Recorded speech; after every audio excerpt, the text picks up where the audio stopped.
Why, hello there. This is Benjamin Boyce, and welcome to the Voice of Reason podcast. Today's guest is Corinna Cohn, and she's a trans individual and a founding member of the Gender Care Consumer Advocacy Network, or the GC-CAN.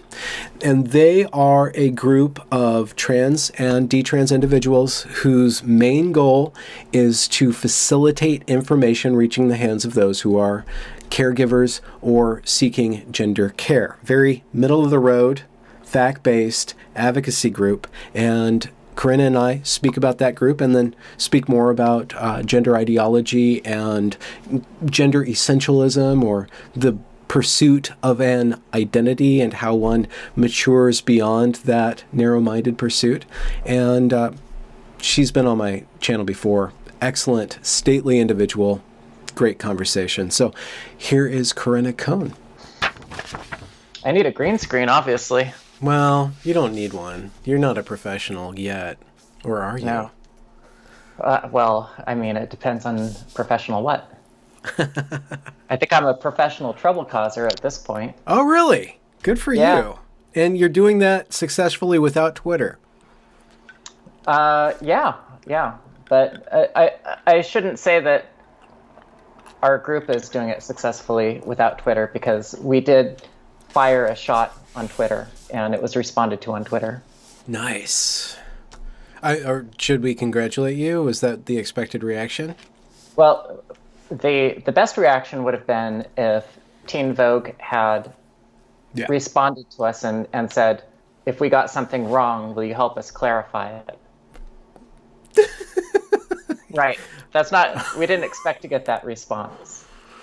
So let's define some terms. What's GC-CAN? GC-CAN is the Gender Care Consumer Advocacy Network. Okay. It is a nonprofit that was started in the fall of last year by a group of people who are all either current transitioners or former transitioners. And really? Our goal... What's that? Yes. In fact, that's a requirement to serve on the board, is that you have to have experience. Okay. So, lived experience. However you want to describe it. We want to ensure anybody who wants to affiliate with us that we're not an AstroTurf group of any sort. The people who are involved with GC-CAN are people who have personal experience getting gender care, medical therapies, seeing doctors, have been involved in the process somewhere, and because of that it's important for them to want to seek improvements for it. Okay. And what are the basic solid things that you guys are targeting to improve? Like what's the list of priorities? Right. So we have published a gender care Consumer Bill of Rights that lists them out. But some of the things that would be relevant to somebody in my position would be more research on the outcomes of hormone therapy for when you're giving a cross-sex hormone to someone, especially over the longer term of their life. More research generally, because right now there just isn't enough information with adults or children. But it's especially more urgent that research on how these therapies affect children takes place. Also, we're trying to provide or advocate for more just outcomes, or more fair outcomes for people who've been harmed in the process of receiving gender care. Could you, for a moment, describe what types of harm you guys are seeing or that you're addressing? The surgeries for genital reconstruction surgery, or for any of the surgeries, but particularly that, can be scarring. They can result in devastating effects.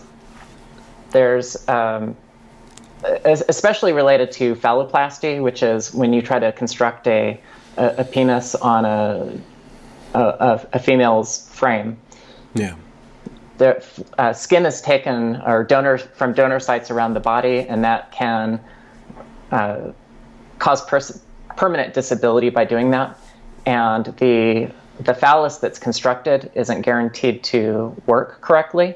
It can rot or have seams open up in it so that it's not like a fully constructed tube. Mm-hmm. So when that happens, there are some surgeons who try to help their patients that are in that situation, but when that's happened to your body, it's very difficult to become whole in any sense again. Mm-hmm. So we would like there to be more remedies available in terms of being able to have being able to sue for medical malpractice over a longer period, because I think there's usually about a 2-year window for medical malpractice. Okay. For these types of therapies, that window should be increased, and the amount that patients are able to get should be increased as well. Wow. If it's elective, though, the ball's basically in the patient's court. It is. So that's part of the reason why we're coming together, is to help other people in our situation become aware of what the realities are, and to band together so that we can start to provide some better solutions for people in our situation. Yeah. To go back a little bit, you said you wanted more research for adults and children, and that it's very urgent that there's more long-term research into the outcomes for child transition. If the medical community actually pursues that openly, won't they have to admit that this is all experimental? And is that not kind of incentivizing them not to provide research? I don't believe that anyone represents this as anything other than experimental. I mean, even the most strong advocates of providing therapies for children, I think would, if put to the question, would answer it by saying, yes, it's experimental. Okay. Is that not alarming in and of itself? It is. So to look at it from the point of view from somebody who's advocating these sorts of therapies for children, they would say that if you don't do it, the children will be more likely to commit suicide. That actually is not studied. There's not any information that would prove that. About the closest thing that would support that is that there is some evidence that all LGBT youth have a higher propensity to suicidal ideation and suicide attempts.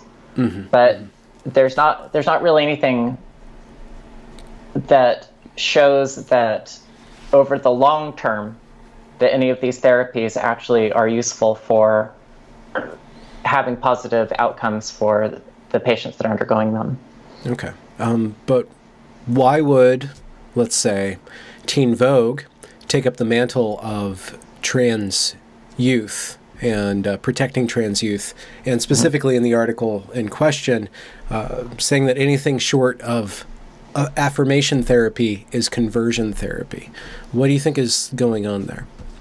That's a question that you would probably need to ask Teen Vogue or the author of that article, Heron Greenfield. I can only assume that there is a desire or a belief. I think it's a belief. I would say that it's quasi-religious belief that there is a placeable thing in our brain or in our soul called gender identity. Yeah. And that it's possible for some people to have a gender identity that's different from their sex. And if you believe that to the point where you're not willing to hear criticism or study it scientifically, if it becomes unquestionable. Or maybe to put it in Teen Vogue's terms, they would call it incontrovertible. Yeah. And if you believe that there's really a little boy stuck inside of that girl, then there's this moral imperative to release him, right? Mm-hmm. But that supposes that there is that solid, identifiable core gender, which, our membership has been through the experience to know there probably isn't that core, identifiable, real thing called gender. It's just a perspective or our experiences of living. Mm-hmm. And how do you, on that level, on a cultural level, how do you see GCCAN operating, or what's the kind of the message that you guys are maybe not even forwarding, but kind of operating under with regards to what is at the root of much of this transgenderism or transsexualism? Like, is there a coherent... In fact, even though we have different points of view on the board, yeah, our mission for GCCAN is not to resolve that question at all. Oh, okay. The only thing that we want is to try to further having good outcomes for people. Okay, yeah. So based on our experience, we think one of the things that would help people reach better outcomes is to, especially for younger persons going through this, to question, like, why do you feel this way? Are there any other sort of factors that might be causing traumas for you? Do you have any sort of other untreated traumas that you're experiencing that maybe should be addressed before we prescribe you hormone blockers or testosterone or estrogen? Like, there's not a real holistic experience for a lot of these youth. It's this affirmation strategy that doesn't have any sort of breaks or slowness to it. It's just a rush. Mm-hmm. Mm-hmm. So, and we wouldn't want to stop somebody who really needs this sort of care from getting it. We want it to be more contemplative and reflective instead of urgent. Mm-hmm. And is that controversial? Among some people, it's controversial because, again, if you believe that there's this other person inside of someone and that they'll die unless they come out, then there's a moral urgency to releasing them, right? Yeah. But it's controversial if you believe something that can't be disproven. That's true.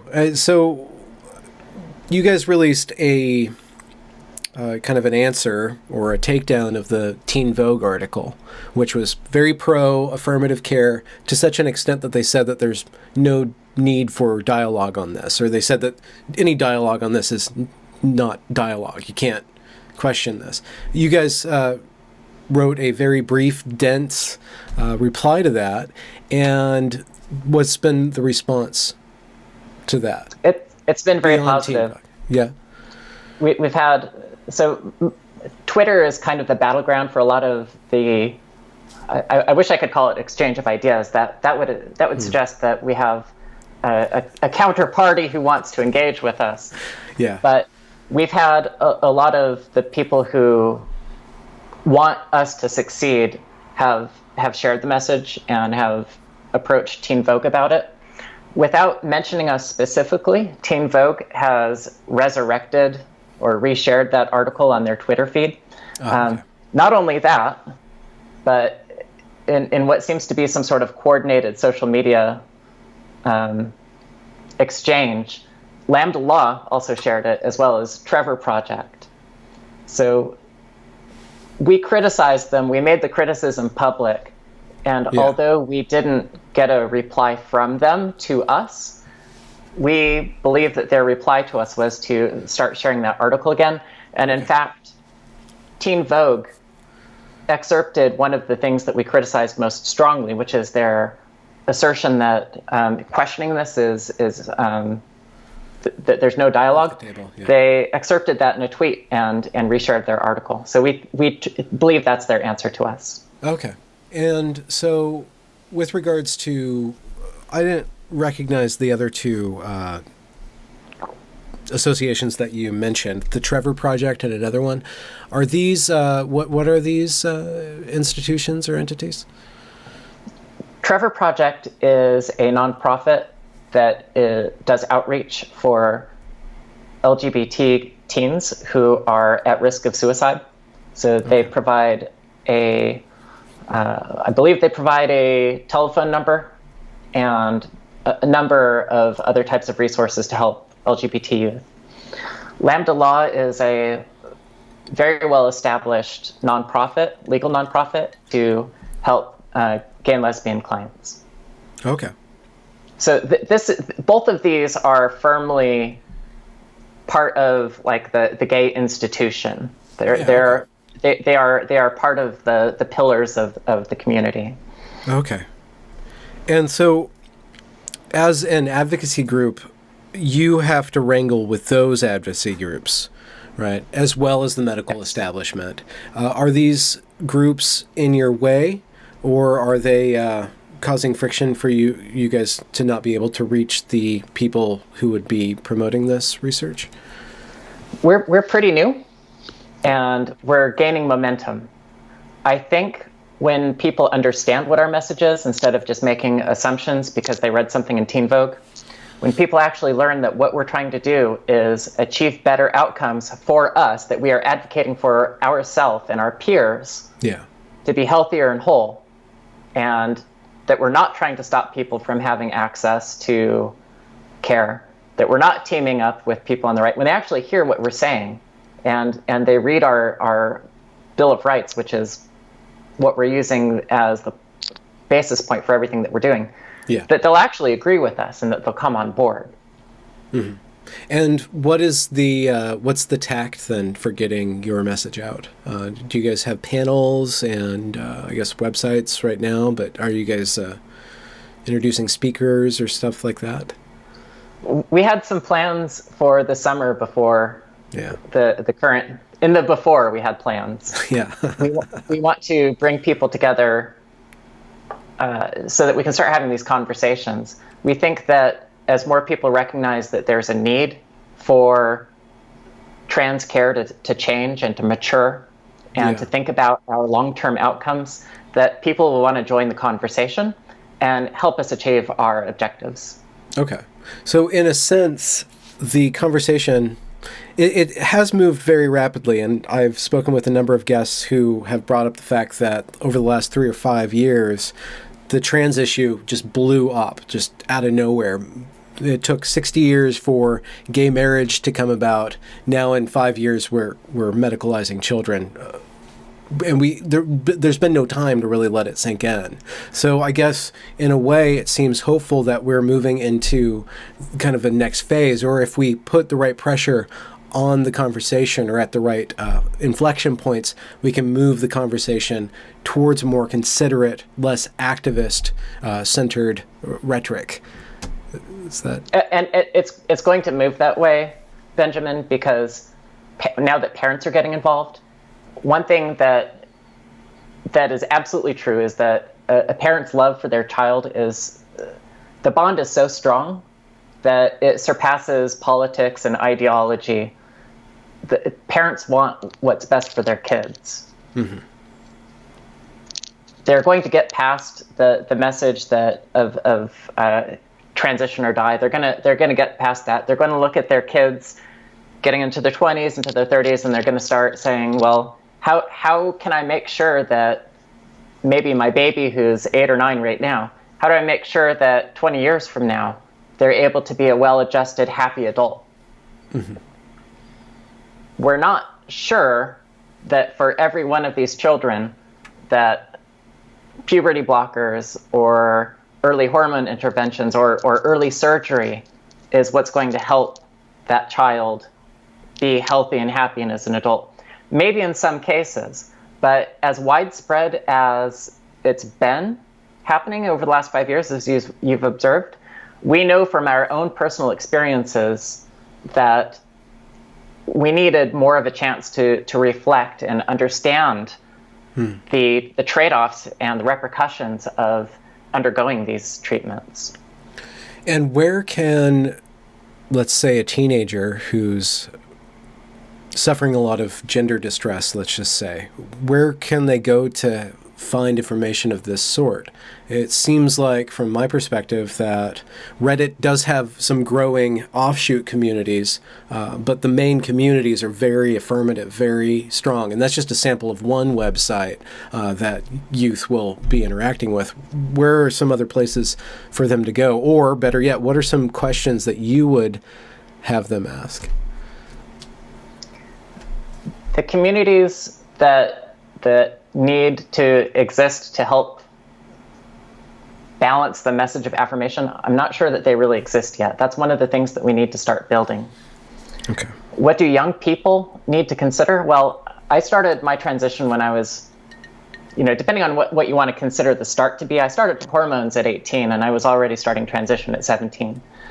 What I didn't know at that time is that I kind of knew it, but I didn't really understand it, that going on HRT was likely to reduce my total lifespan, because the risk of stroke or other sorts of heart issues or circulatory issues could be intensified. And this is specifically for estrogen. Okay, yeah. Right. And testosterone has similar sort of risks, maybe even more acute, because testosterone affects the reproductive system that a female will still have, even if they are taking testosterone.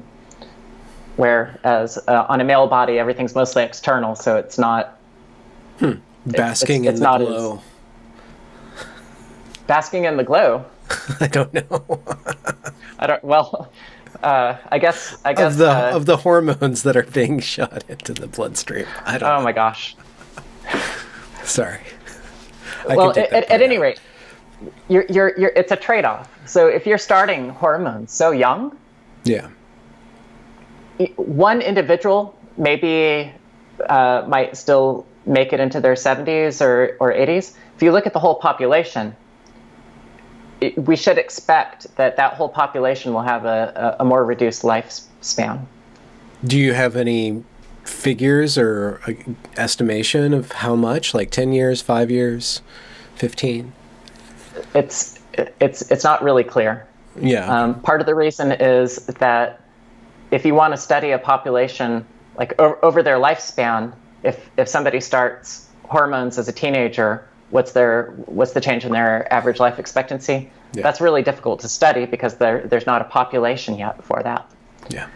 You can make estimates, but there's not really a source that I could point you to and say that this is the average reduction in lifespan if you start hormones at this age. Okay. There isn't really a resource for that. So it really does seem like I was going to say what there is if you look at somebody who's been on estrogen for a number of years, you can see that their medical risks go up. So you can make projections based on that. Yeah.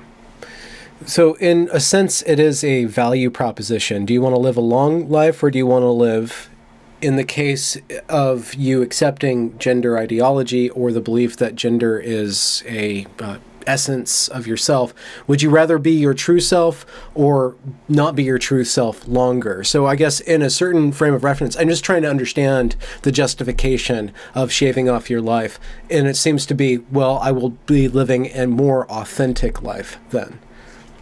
Right. And how does one approach studying that? Or could I address that for a second? Yeah, please. Yeah. So I was 17. I wanted to live my authentic life. I wanted to be a woman. I thought that was my true self. Then in my 20s, I wanted to do other things. I wanted to become a computer programmer. I wanted to start a business. Then in my 30s, I wanted to go to law school. Like, all of these things are facets of myself. There's not really anything inside of me that's my true self. It's this process of discovery of who you are every single day. It's called living. So to say I'm going to reveal who my true self is and do that reveal when you're a teenager, like you haven't lived yet. And every single experience that you have, every friendship that you make, all of these things change who you are as a person. So there's not this real self inside of anybody to hatch out. There's just this accumulation of different experiences.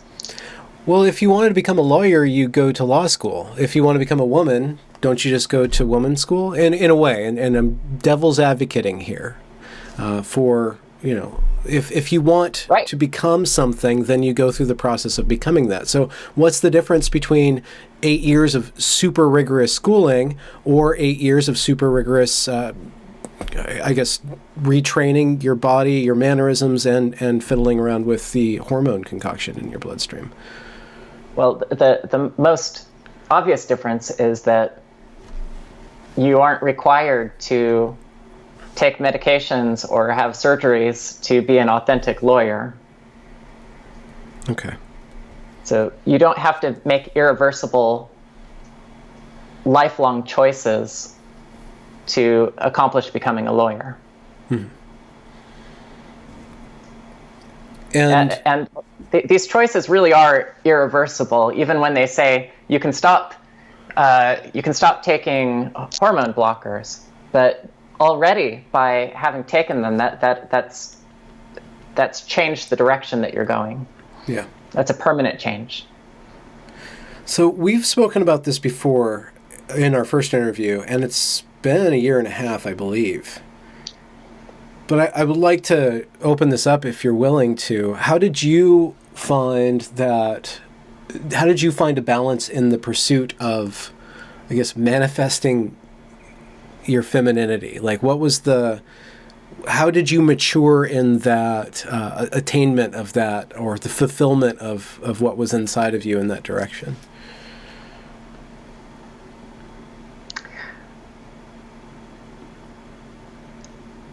A lot of what it was to achieve that was to find people who would validate that in me. It was to become part of a community that of other people who were going through similar things, to find peers and receive kind comments, receive validation. And you brought up Reddit earlier. And if you've looked at some of the communities that are for trans people, you can see that's still a very important aspect of maturing into, because when you transition, you're not becoming, like, I didn't become a woman, I became a transsexual.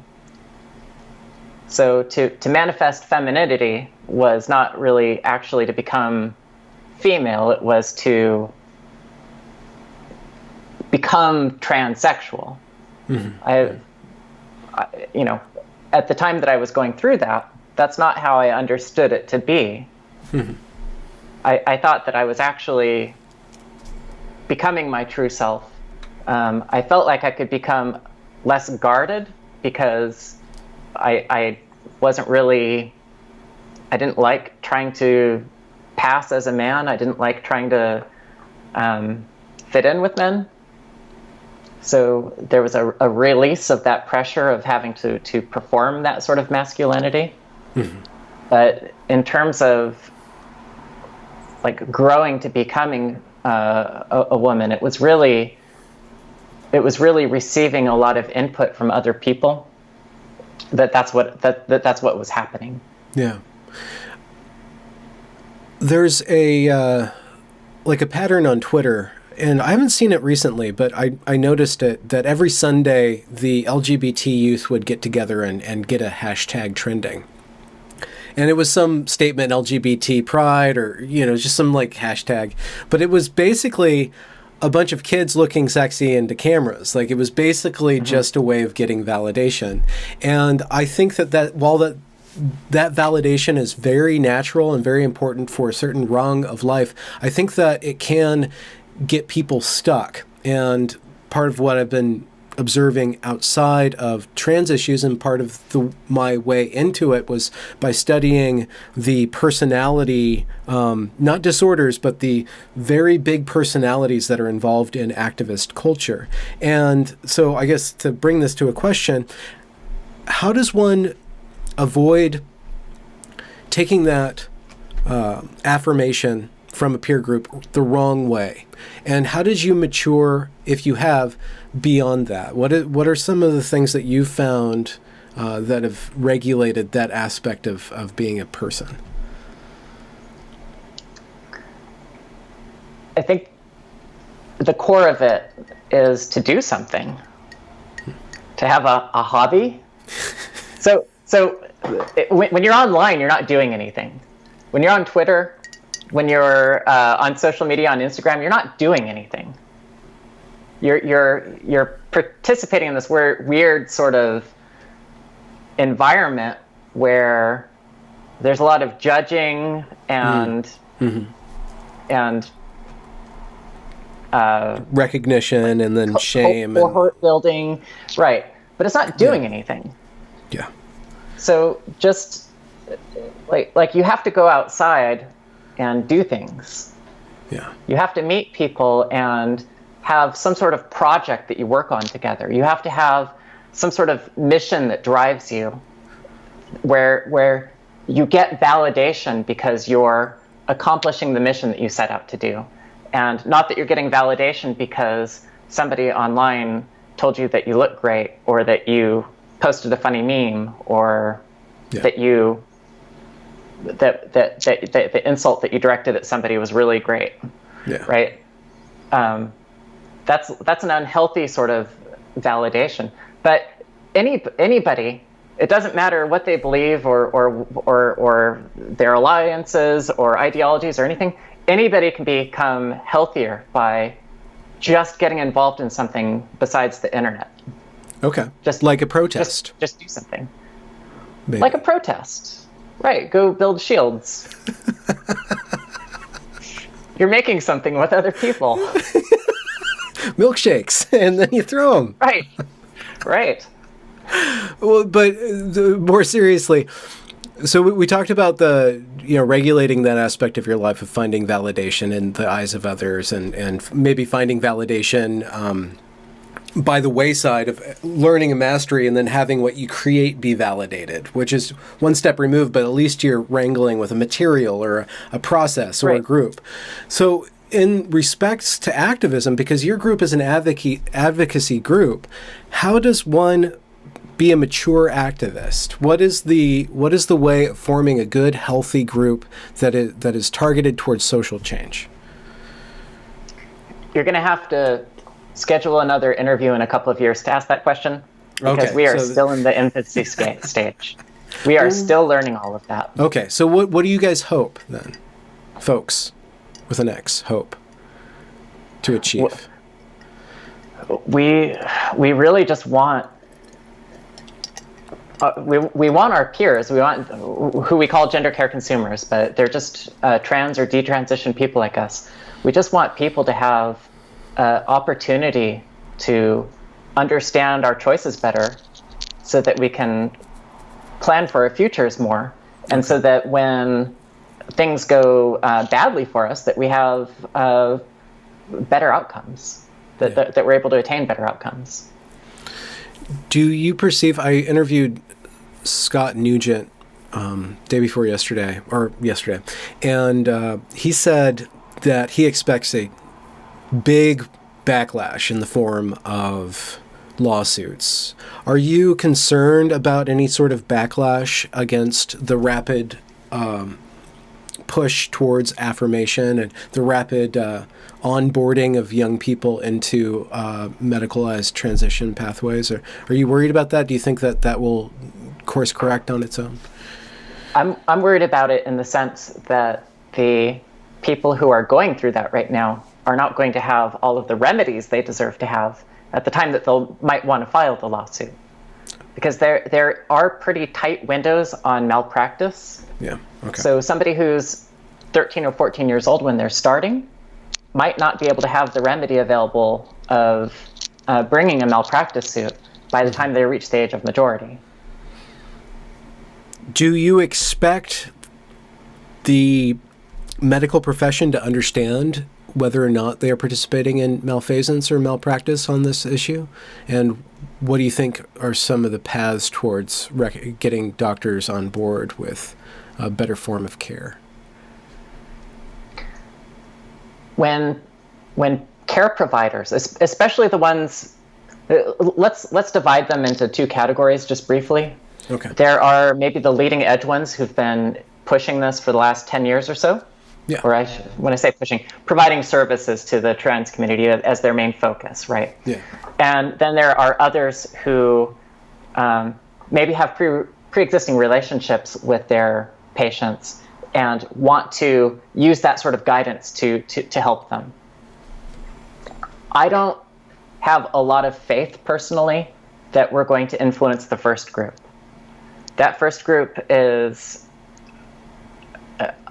I believe, more driven by an ideology than by science. They're always going to believe that if you don't immediately start providing transition care to children, that the kids will die or kill themselves. They believe that, and that's just going to always affect how they relate to their patients. Yeah.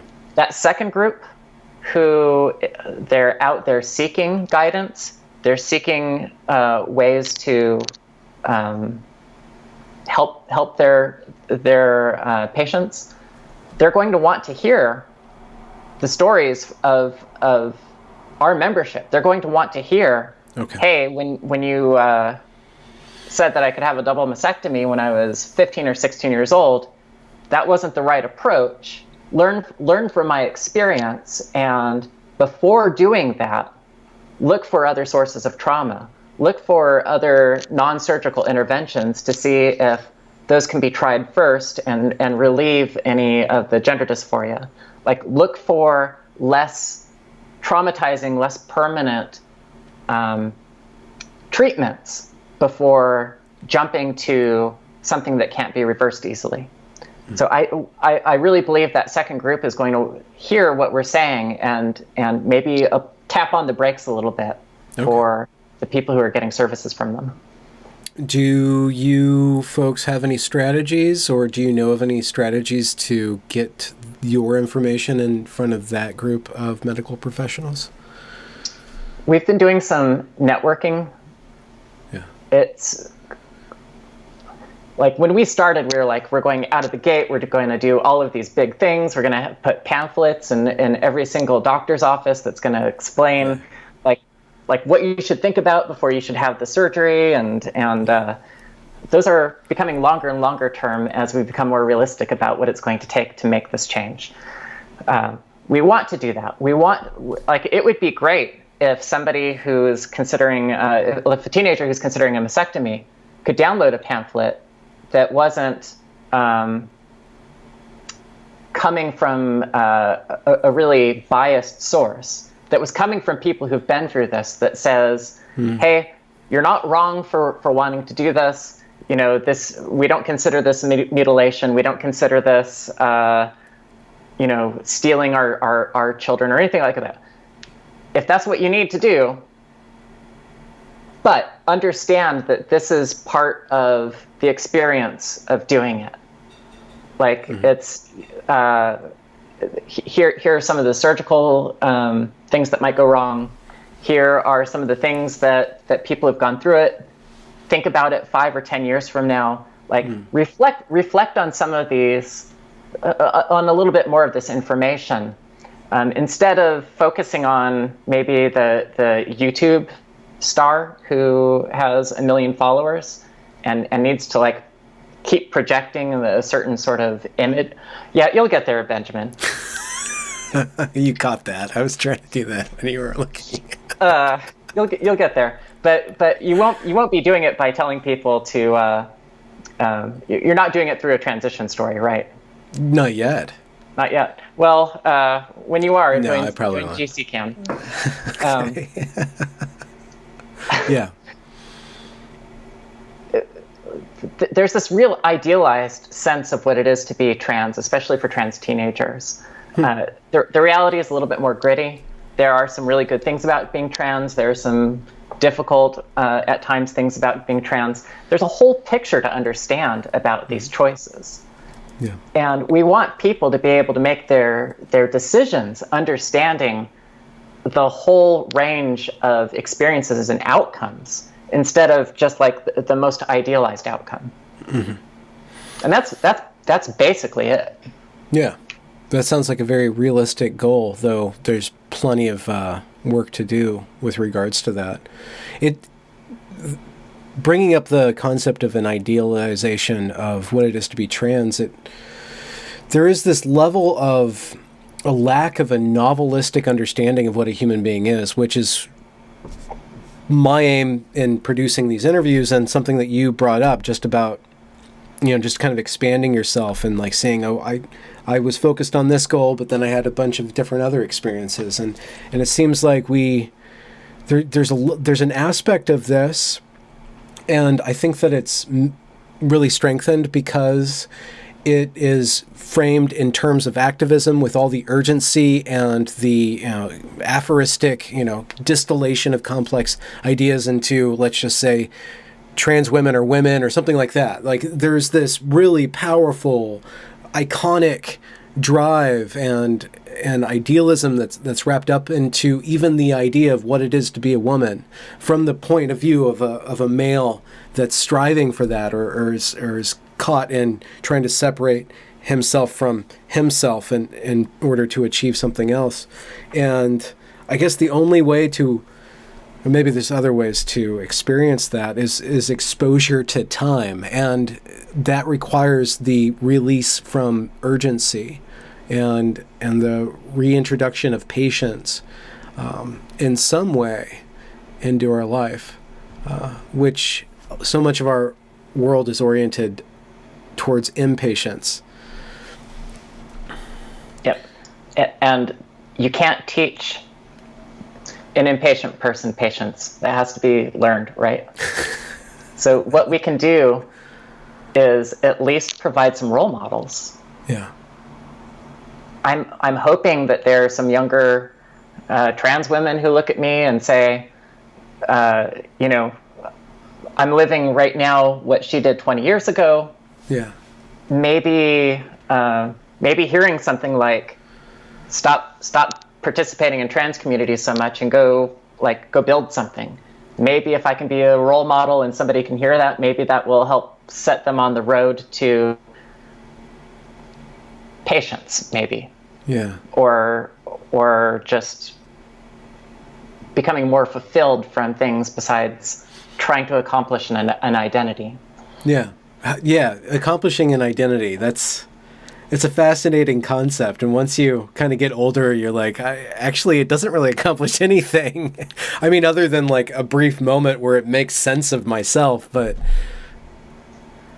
I was thinking that maybe you could do the opposite of a RuPaul drag race and I don't know what the opposite of a race is. Like some sort of drag sloth, like something very, just like more like a documentary kind of style. Yeah, I think as a writer, you know that the opposite of a race is procrastination. Trans procrastination. That's right. Sounds like a good band, actually. Yeah, I'll start Hormones tomorrow. Maybe. So what's on your plate for this summer then? Well, one of the things that we would really like to do is our Bill of Rights. We would like to get people to start giving us more feedback on it. One of the ways that we're looking at doing that is by providing some sort of like a petition or like a letter writing site where people can list that they agree with those ideals and maybe provide any other sort of feedback that they would like on it. Obviously, we're not looking to create a forum for debate on it.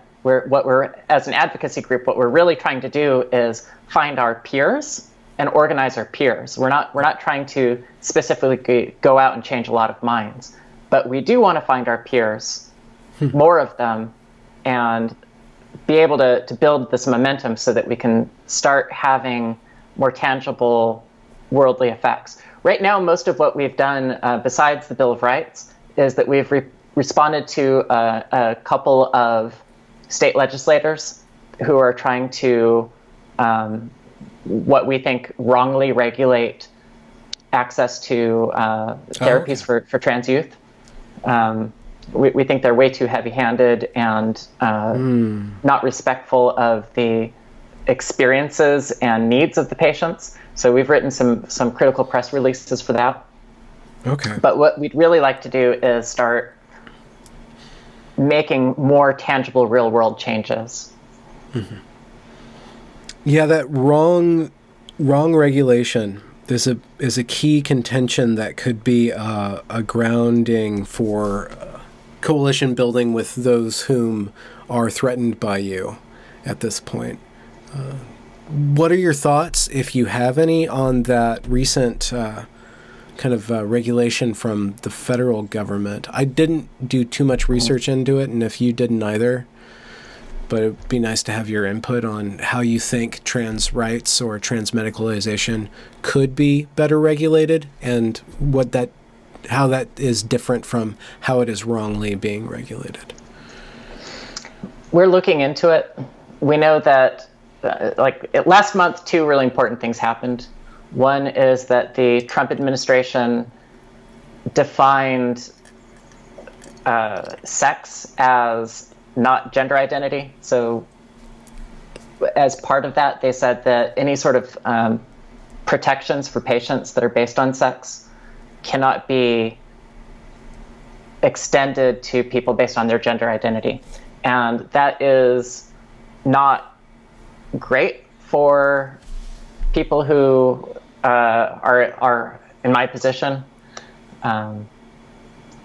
There needs to be clear and specific language that says that people can receive care and receive equal treatment irrespective of their gender identity. Okay. So maybe one of the ways that can be fixed going forward is, instead of trying to bundle gender identity and sex together under one term, is just to make them two clear terms and make sure that both of those categories are protected. The other thing is that the Supreme Court made a Title VII ruling that said that treatment based on sex can't be, I'm not a lawyer, I'm sorry, Benjamin, I'm a law school dropout, but that's not quite the same thing. I forget what the exact ruling is, but it means that you can't have a separate dress code for men and women. That would be discriminatory. So okay. the dress code has to be able to be available to both. Okay. And that was a pretty narrow ruling, but it's going to start to expand. Okay. There is there's a very slippery aspect about the gender ideology that it seems like you have somewhat of a middle position on, where you don't accept that there's such a thing as a girl trapped in the wrong body, or that you won't go that far, but you do want to be able to protect gender expression, or you think that should not be grounds for discrimination. Is that the proper way to do that? Correct. I can see some arguments being made that if you open that box into, I mean, there's the 52 genders crowd, and then there's the gender unicorn crowd. There's this whole hazy kind of ideology that starts to take into place when you decouple sex and gender. Once you make that leap, like how do you navigate the compounding complexity of that leap into a post-gender world, or into a gendered as opposed to sexed world? I don't know if I'm articulating the just the madness that could be what is prompting, let's just say, conservatives to put their foot down there and say, no, a man is a man and a woman is a woman, and some of them are weird, but you're either a man or a woman, right? I'm just doing my conservative advocate thing. Just to check, in this scenario, I'm weird, right? What? You're weird in the right way, according to me. Okay. I don't know what's going to happen in the long run. Okay. These sorts of identities that people are trying to pursue. Yeah. When they finally catch the car, what are they going to do with it? Right? Does it give you like if you change your name, start using they them pronouns, and after you've done that, is that enough? Does that like scratch that desire that you had to be that identity? I don't know. For me, what I learned is that once I caught the car, I lost interest in it. There was more to grow. There were more things to do. Life was a lot bigger than my identity. But I don't know what's going to happen to everybody else right now that's searching for it. Yeah. I hope that they catch their cars, get bored of them, and move on like I did. Mm-hmm. I don't think that it's healthy to continually navel gaze into what your identity is. There's more to life. I think that from the perspective of somebody outside witnessing that in other people, or witnessing that journey in other people, the proper stance I would say is the same thing that I would want them to learn themselves, which would be patience, just being patient with them and allowing them to experiment and play around with that and hopefully create something cool like, David Bowie did, like with playing around with those things, right? But they weren't an end in of themselves. They were purposed for something else. So I guess in a sense, being reactionary to that is not going to help them. In a sense, being reactionary to somebody who's playing around with identity will just make them double down in their pursuit of identity and make it even more concrete for them. Like, you could say even that for somebody who's exploring that identity, if you were to send in a whole bunch of federal troops, they might become more dug in about that identity. Well, yeah, but okay, let's take it there. But if they're actually trying to destroy a part of their body, like a city might be trying to destroy a part of a body, you need to protect a certain part of the body of the city, especially if it happens to be federal land. I'm just saying. There's an appropriate response. I don't disagree, but when you're seeking so badly to have that conflict and you receive it, that's a affirmation. It's an affirmation, absolutely. Yeah, it's a negative affirmation. I mean, and that's one of the games that is really important not to play, is to fall into that. And in social media environments such as Twitter, that seems to be par for the course, and it's really difficult to disengage or to constantly bring the conversation back into some form of reality, some form of like, well, what does this actually mean? What are we actually trying to accomplish? And if it is health in this conversation, then there's got to be really basic questions and then, mature ways of accessing information and providing information about it. That maturity hasn't really started in earnest yet. GCCAN is going to be part of what brings about that maturity. You're the hair on the chest of trans rights.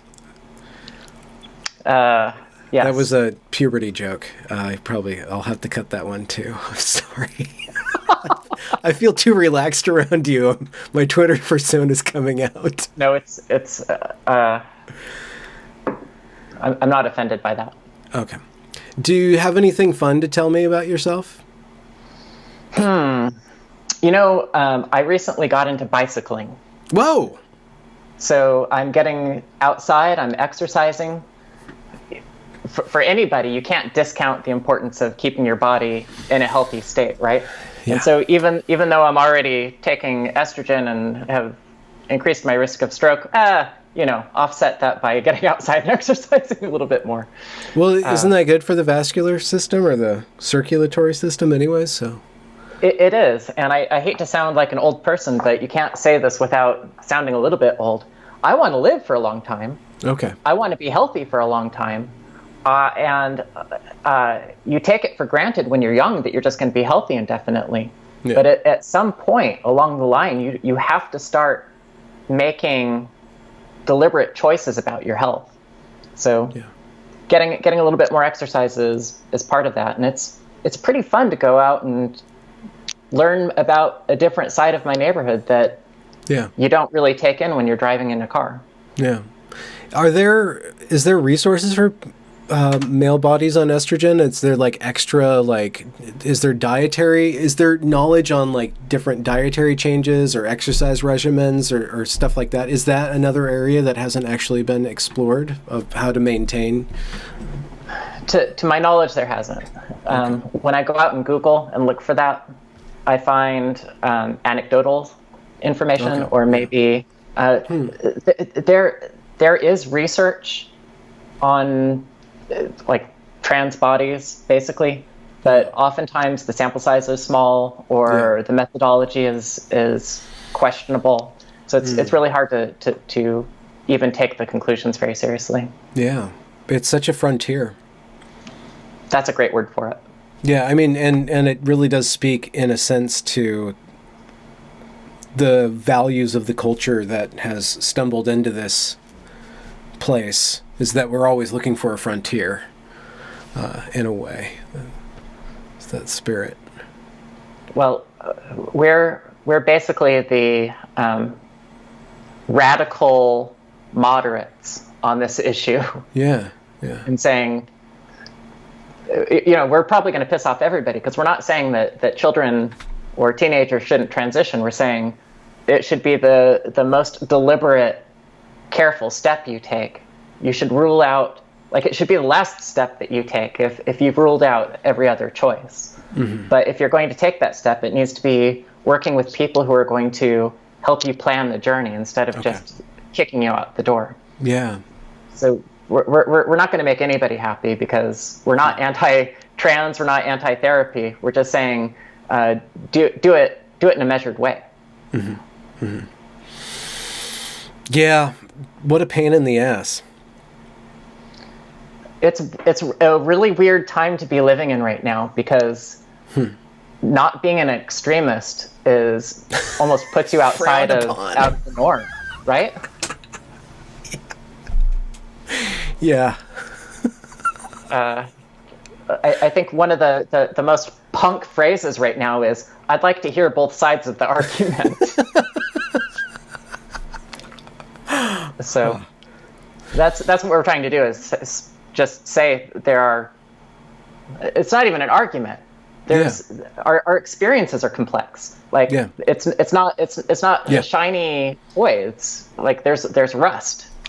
Yeah, it's not an argument, it's a platform. It's a frame. It's a frame.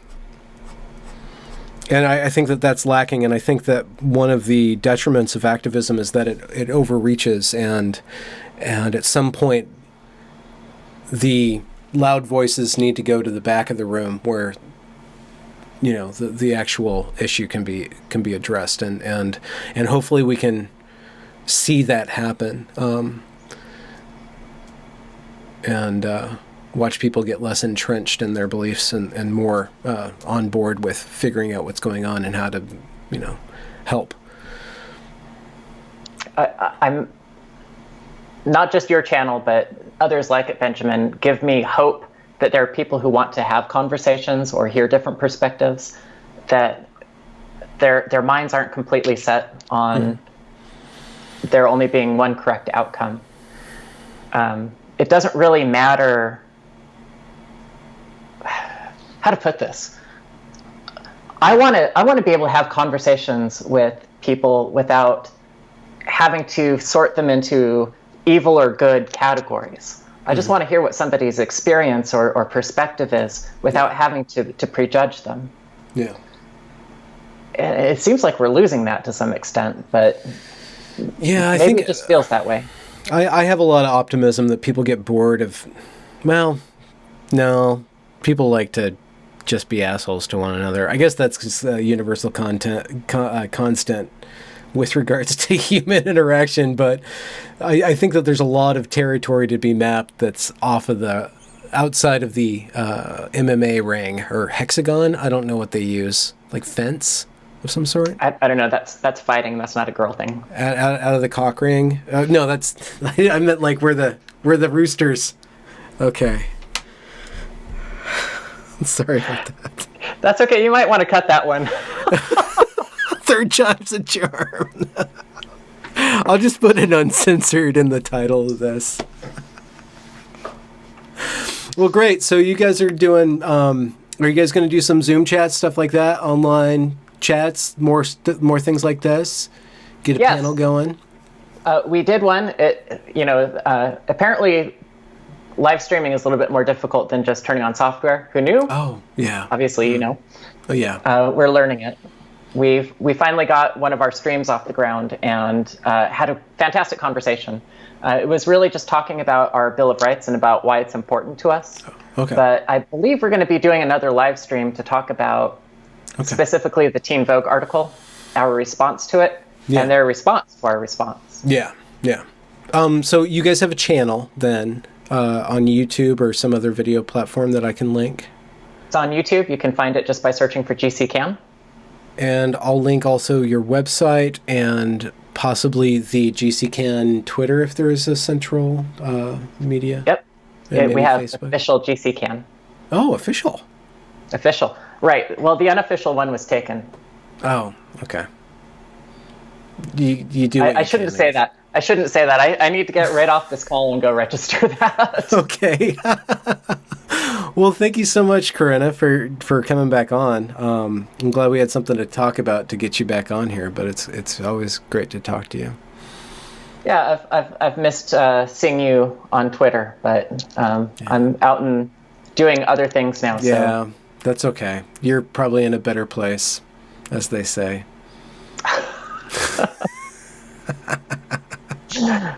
When you die, you go outside. Yeah, IRL. It's the afterlife of the internet. All right. Well, it's better in the afterlife. Thanks for the conversation. You sound good. You sound good. Yeah. I'm going to cut it there.